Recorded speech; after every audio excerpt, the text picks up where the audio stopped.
Hi friends, welcome to Deepika reviews. Lakshmi నివాసం upcoming ఎపిసోడ్లో ఏం జరగబోతుందో తెలుసుకోవాలనుకుంటున్నారా? అయితే ఛానల్ను సబ్స్క్రైబ్ చేసుకొని సపోర్ట్ చేయడం మర్చిపోకండి. హరీష్ ఎవరు చూడకుండా బసవరాజు ఇంట్లోకి వస్తూ ఉంటాడు. బామ్మ హాల్లోనే కూర్చొని ఉంటుంది. హరీష్ని చూసిన బామ్మ అక్కడ ఎవరు అని చెప్పి అంటూ ఉంటుంది. ఇక హరీష్ కంగారు పడుతూ ఉంటాడు. మహేష్, నువ్వేనారా? నా కళ్ళజోడు ఎక్కడో పెట్టి మర్చిపోయాను, కాస్త వెతికివ్వరా అని చెప్పి బామ్మ అడుగుతూ ఉంటుంది. ఇక హరీష్ కంగారు పడుతూ ఉంటాడు. రే మహేష్, నీకేరా చెప్పేది, వినిపించట్లేదా ఏంటి?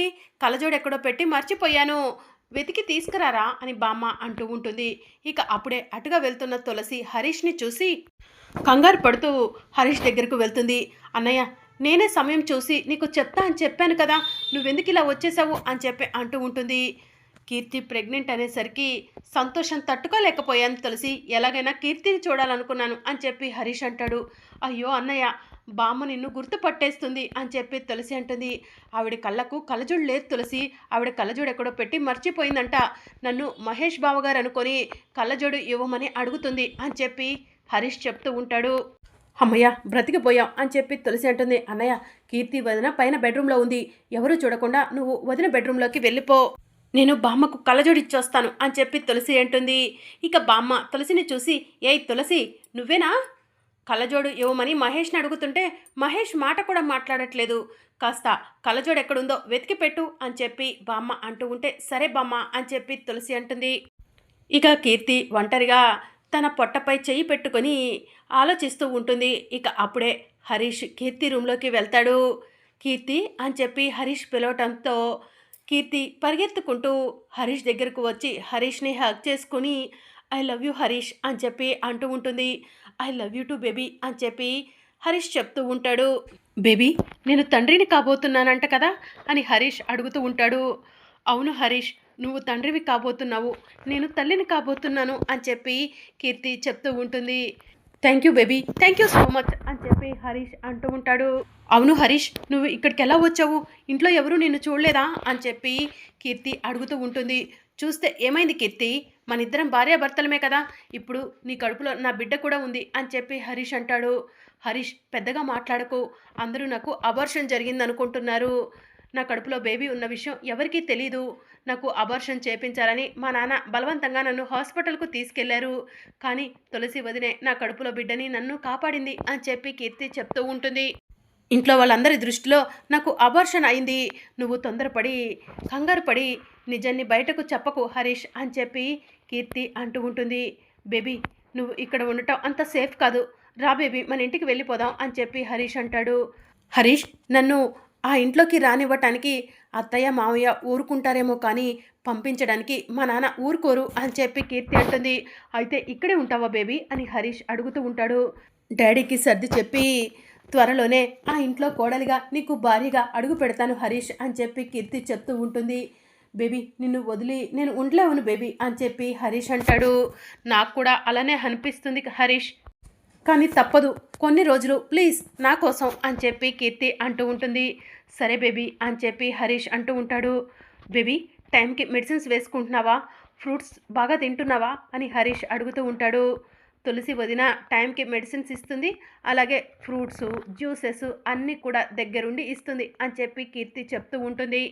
మనమంతా ఇన్ని రోజులు తులసిని అపార్థం చేసుకున్నాము, తులసి ఎంత మంచిదో, మన ఇద్దరిని కలపడం కోసం పాపం చాలానే కష్టాలు పడింది, అది చాలదన్నట్టు ఇప్పుడు మన బిడ్డని కాపాడటం కోసం చాలా కష్టాలు పడుతుంది అని చెప్పి హరీష్ అంటాడు. అవును హరీష్, తులసి లాంటి వదిన నాకు దొరకటం నా అదృష్టంగా భావిస్తున్నాను అని చెప్పి కీర్తి అంటుంది. ఇక అప్పుడే తులసి వస్తుంది.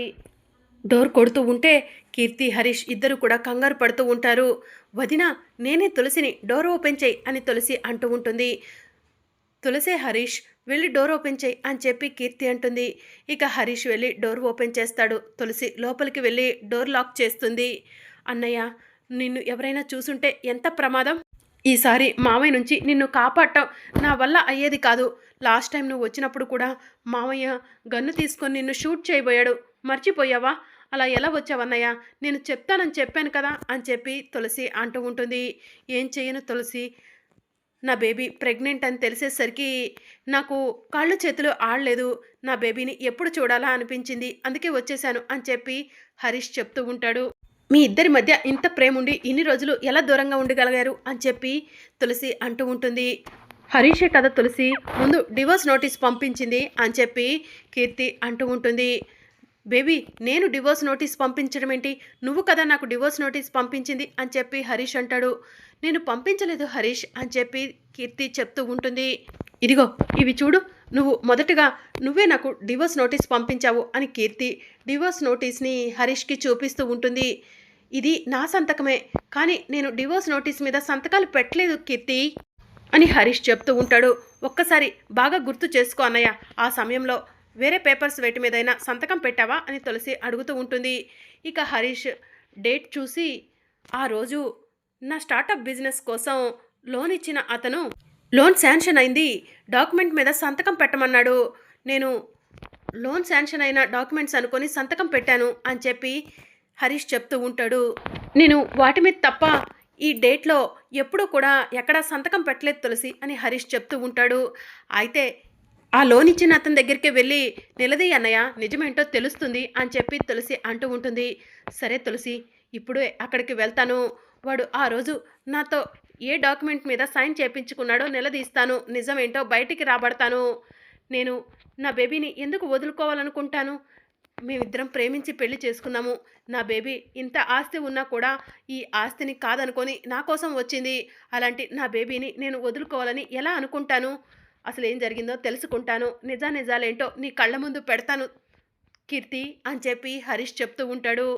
అన్నయ్య, ఇప్పటికే చాలా సమయం అయింది, ఇక వెళ్ళురా, ఎవరైనా చూస్తే లేనిపోని గొడవలు అవుతాయి అని చెప్పి తులసి అంటుంది. అవును హరీష్, డాడీకి తెలిస్తే నిన్ను చంపేస్తారు అని చెప్పి కీర్తి అంటుంది. సరే కీర్తి, టైంకి టాబ్లెట్స్ వేసుకో, జ్యూస్ తాగు, ఫ్రూట్స్ తిను. తులసి, కీర్తిని జాగ్రత్తగా చూసుకో, నువ్వున్నావన్న ధైర్యంతో నేను వెళ్తున్నాను అని హరీష్ చెప్తూ ఉంటాడు. సరే అన్నయ్య, నీ భార్యను కంటికి రెప్పలా చూసుకుంటాను అని చెప్పి తులసి అంటూ ఉంటుంది. తులసి, నా బిడ్డను కాపాడావు, నన్ను కాపాడావు, మీ అన్నయ్యను నా దగ్గరకు చేర్చావు, నీ రుణం ఎలా తీర్చుకొని తులసి అని చెప్పి కీర్తి అడుగుతూ ఉంటుంది. నువ్వు నా రుణం తీర్చుకోవడం ఏంటి వదినా, భలే మాట్లాడుతున్నావు. నా అన్నయ్య వదినలు విడిపోతుంటే చూస్తూ ఊరుకుంటానా ఏంటి అని చెప్పి తులసి అంటూ ఉంటుంది. థ్యాంక్ యూ తులసి, నిన్ను ఎంతగానో పుట్టింట్లో ఉన్నప్పుడు బాధ పెట్టాము, అనరాని మాటలు అన్నాము, అవమానించాము, బయట వాళ్ళ కంటే హీనంగా మాట్లాడాము. అయినా కూడా నువ్వు అవేమీ మనసులో పెట్టుకోకుండా మా ఇద్దరిని కలపడం కోసం చాలా ప్రయత్నం చేశావు. కీర్తి కడుపులో బిడ్డను కాపాడావు. నిజంగా నీ కాళ్ళు పట్టుకున్నా కూడా తప్పులేదు తులసి అని హరీష్ తులసి కాళ్ళు పట్టుకోబోతూ ఉండగా, అన్నయ్య, చెల్లెలు కాళ్ళు ఎవరైనా పట్టుకుంటారా అని చెప్పి తులసి అంటుంది. అవును తులసి, నేను నీ కాళ్ళు పట్టుకుంటే నీకు ఆయుష్యేమం, వద్దులే, నీకు చేతులెత్తి దండం పెడతాను అని చెప్పి హరీష్ అంటాడు. అది కూడా ఆయుక్షేమమే హరీష్ అని చెప్పి కీర్తి అంటుంది. మీరిద్దరూ నా కాళ్ళు పట్టుకోవాల్సిన అవసరం లేదు, నాకు దండం పెట్టాల్సిన అవసరం లేదు, మీరిద్దరూ కలిసి ఉంటే నాకు అదే 10,000 అని చెప్పి తులసి అంటుంది. ఇక హరీష్, కీర్తి ఇద్దరు కూడా పక్కపక్కమని నవ్వుతూ ఉంటారు. సరే అన్నయ్య, పద వెళ్దాము, ఎవరు చూడకుండా నిన్ను బయటికి పంపించేస్తాను, మళ్ళీ ఎప్పుడైనా వదిన్ను కలిసే అవకాశం నీకు వచ్చేలా చేస్తానన్నయ్య అని చెప్పి తులసి అంటుంది. సరే కీర్తి, బాయ్ అని చెప్పి హరీష్ అంటాడు. బాయ్ హరీష్, అప్పుడప్పుడు ఫోన్ చేస్తూ ఉండు అని కీర్తి చెప్తూ ఉంటుంది. సరే కీర్తి అని హరీష్ డోర్ ఓపెన్ చేసేసరికి ఎదురుగా విశాలాక్షి ఉంటుంది. విశాలాక్షిని చూసి వెంటనే హరీష్ డోర్ లాక్ చేస్తాడు. ఏయ్, డోర్ ఓపెన్ చేయి అని విశాలాక్షి గట్టిగా అరుస్తూ ఉంటుంది. ఏమైంది హరీష్ అని కీర్తి అడుగుతూ ఉంటుంది. అత్తయ్య గారు బయటే ఉన్నారు అని చెప్పి హరీష్ చెప్తూ ఉంటాడు. అత్తయ్య నిన్ను చూసింది అన్నయ్య అని తులసి అడుగుతూ ఉంటుంది. చూసేశారు అని చెప్పి హరీష్ అంటాడు. ఏయ్, డోర్ ఓపెన్ చేయి అని విశాలాక్షి అరుస్తూ ఉంటే అమ్మ గట్టిగా అరుస్తుంది. ఎవరైనా వింటే అందరూ వచ్చేస్తారు, డోర్ ఓపెన్ చేయి హరీష్ అని చెప్పి కీర్తి అంటుంది. ఇక తులసి వెళ్ళి డోర్ ఓపెన్ చేస్తుంది. విశాలాక్షి లోపలికి వచ్చి, ఓహో, నువ్వు కూడా ఇక్కడే ఉన్నావా, ఇదంతా నీ ఘనకార్యమేనా తల్లి అని చెప్పి విశాలాక్షి తులసిని అడుగుతూ ఉంటుంది. ఎన్నిసార్లు చెప్పినా నీకు సిగ్గురాదా, బుద్ధి లేదా నీకు? మీ అన్నయ్యను మళ్ళీ ఎందుకు ఈ ఇంట్లోకి తీసుకొచ్చావు? నా కూతురు జీవితాన్ని ఇంకా ఇంకా నాశనం చేయాలనుకుంటున్నావా అని విశాలాక్షి తులసిని నిందిస్తూ ఉంటుంది. అమ్మ, తులసి నా జీవితాన్ని నాశనం చేయాలనుకోవట్లేదమ్మా, నా జీవితాన్ని బాగు చేయాలనుకుంటుంది అని చెప్పి కీర్తి చెప్తూ ఉంటుంది. కీర్తి, నువ్వు చిన్నపిల్లవి, నీకేం తెలీదు, నువ్వేం మాట్లాడకు అని చెప్పి విశాలాక్షి అంటుంది. అమ్మా, నేను చిన్నపిల్లని కాదమ్మా, నా కడుపులో బిడ్డ ఉందమ్మా, నేను ఒక బిడ్డకి తల్లిని కాబోతున్నానమ్మా అని చెప్పి కీర్తి అంటూ ఉంటుంది. కీర్తి, ఇంకెక్కడ బిడ్డే నీ కడుపులో, ఎప్పుడో నీకు అబార్షన్ చేసేసి బిడ్డను తీసేశారు కదవే అని చెప్పి విశాలాక్షి అంటూ ఉంటుంది. లేదమ్మా, నా కడుపులో బిడ్డ సేఫ్గానే ఉంది, అది తులసి పుణ్యమేనమ్మా అని చెప్పి కీర్తి చెప్తూ ఉంటుంది. కీర్తి, నువ్వు చెప్పేది నిజమమ్మా అని విశాలాక్షి సంతోషంగా అడుగుతూ ఉంటుంది. అవునమ్మా, నా కడుపులో బిడ్డ క్షేమంగా ఉంది, దానికి కారణం తులసే. ఆ రోజు తులసి డాక్టర్లతో మాట్లాడి కడుపులో బిడ్డ క్షేమంగా ఉండేలా అబార్షన్ చేయకుండా కాపాడిందమ్మా అని చెప్పి కీర్తి చెప్తూ ఉంటుంది. కీర్తి చెప్పింది నిజమా తులసి అని విశాలాక్షి అడుగుతూ ఉంటుంది. అవునత్తయ్య అని తులసి అంటూ ఉంటుంది. తులసి, థ్యాంక్ యూ తులసి అని చెప్పి విశాలాక్షి అంటూ ఉంటుంది. అంతే కదమ్మా, నన్ను హరీష్ని కలపడం కోసం తులసి ఎంతగానో కష్టపడింది, తులసి మంచితనాన్ని అర్థం చేసుకోలేదమ్మా అని చెప్పి కీర్తి అంటూ ఉంటుంది. తులసి, సారీ తులసి, నీ పట్ల నేను చాలా దురుసుగా ప్రవర్తించాను, నిన్ను అపార్థం చేసుకున్నాను, నీ మంచితనం ఏంటో ఇప్పుడే అర్థమైందమ్మా అని విశాలాక్షి అంటూ ఉంటుంది. నా కూతురు, నా కుటుంబం నిన్ను చాలానే ఇబ్బందులు పెట్టింది, అవన్నీ కూడా మనసులో పెట్టుకోకుండా నువ్వు నా కూతురు కడుపుని కాపాడావు, నువ్వమ్మా నా అసలైన కోడలివి అని చెప్పి విశాలాక్షి అంటుంది. ఎవరు అవునన్నా కాదన్నా మా సిద్ధు భార్యవి, నాకు కోడలివి, ఈ ఇంటికి తగిన కోడలివి నువ్వే తులసి అని విశాలాక్షి తులసిని పొగుడుతూ ఉంటుంది. ఇన్ని రోజులకి నన్ను అర్థం చేసుకున్నారు, థ్యాంక్స్ అత్తయ్య అని చెప్పి తులసి అంటుంది. అమ్మ, హరీష్ నాకు కావాలి, హరీష్ బిడ్డ నాకు కావాలి, ప్లీజ్ అమ్మా ఈ విషయం డాడీతో చెప్పకు అని చెప్పి కీర్తి అంటుంది. నేనెందుకు చెప్తానే, నీ కాపురం బాగుండాలని కోరుకునే వాళ్ళల్లో నేనే మొదటి వ్యక్తిని అని చెప్పి విశాలాక్షి అంటుంది. అమ్మ, డాడీ కిందే ఉన్నారా, హరీష్ని బయటికి పంపించాలి అని చెప్పి కీర్తి అడుగుతూ ఉంటుంది. మీ డాడీ బయటికి వెళ్ళారు, ఇప్పుడే రారు, అల్లుడు గారిని నేను బయట వరకు పంపించేస్తాను, రండి అల్లుడు గారు అని విశాలాక్షి అంటూ ఉంటుంది. థ్యాంక్స్ అత్తయ్య గారు, నన్ను అల్లుడిగా అంగీకరించినందుకు అని చెప్పి హరీష్ చెప్తూ ఉంటాడు. హరీష్, అన్ని విషయాలు తర్వాత మాట్లాడుకుందాం, ముందు నువ్వు ఇక్కడి నుంచి బయటికి వెళ్ళు, లేదంటే పెద్ద ప్రమాదం అని చెప్పి కీర్తి అంటూ ఉంటుంది. సరే కీర్తి, జాగ్రత్త అని హరీష్ బయటికి వెళ్ళిపోతాడు. ఇక మరోవైపు ఖుషి, తులసి తులసి నాకు ఆకలిగా ఉంది అని చెప్పి అంటూ ఉంటుంది. నాతో రా ఖుషి, నీకు స్నాక్స్ ఇస్తాను అని తులసి అంటుంది. నాకు స్నాక్స్ ఇక్కడికే తీసుకురా తులసి అని ఖుషి చెప్తూ ఉంటుంది. సరే తీసుకొస్తాను అని తులసి వెళ్ళి ఫ్రూట్స్ తీసుకొచ్చి ఖుషి పాపకి ఇస్తుంది. తులసి, వాటర్ అని ఖుషి అడుగుతూ ఉంటుంది. వాటర్ కూడా ఇదిగో అని చెప్పి తులసి వాటర్ కూడా ఖుషికి ఇస్తుంది. ఇక ఖుషి స్నాక్స్ తింటూ వాటర్ తాగబోతూ బాటిల్ని మంచం మీద పడేస్తుంది. ఇక దాంతో బాటిల్లో ఉన్న నీళ్ళన్నీ కూడా మంచం మీద పడిపోతాయి. అయ్యయ్యో, బాటిల్లో నీళ్ళన్నీ మంచం మీద పడిపోయాయి, ఈరోజు బెడ్ మీద ఎలా పడుకోవాలి అని చెప్పి ఖుషి అంటూ ఉంటుంది. అప్పుడే బయట నుంచి సిద్ధు వస్తూ, పర్వాలేదులే ఖుషి, ఈరోజు మీ తులసితో పాటు అందరం కిందే పడుకుందాం అని చెప్పి సిద్ధు అంటాడు. ఫ్రెండు, నీకు కింద పడుకోవటం అలవాట్లేదు కదా అని ఖుషి అంటుంది. తులసి కోసం కిందేంటి, ఎక్కడైనా పడుకుంటాను అని చెప్పి సిద్ధు అంటాడు. ఏమన్నావు అని ఖుషి అడుగుతూ ఉంటే, ఏం లేదు ఖుషి, నువ్వు పక్కనుంటే ఎక్కడైనా పడుకుంటాను అని చెప్పి సిద్ధు అంటాడు.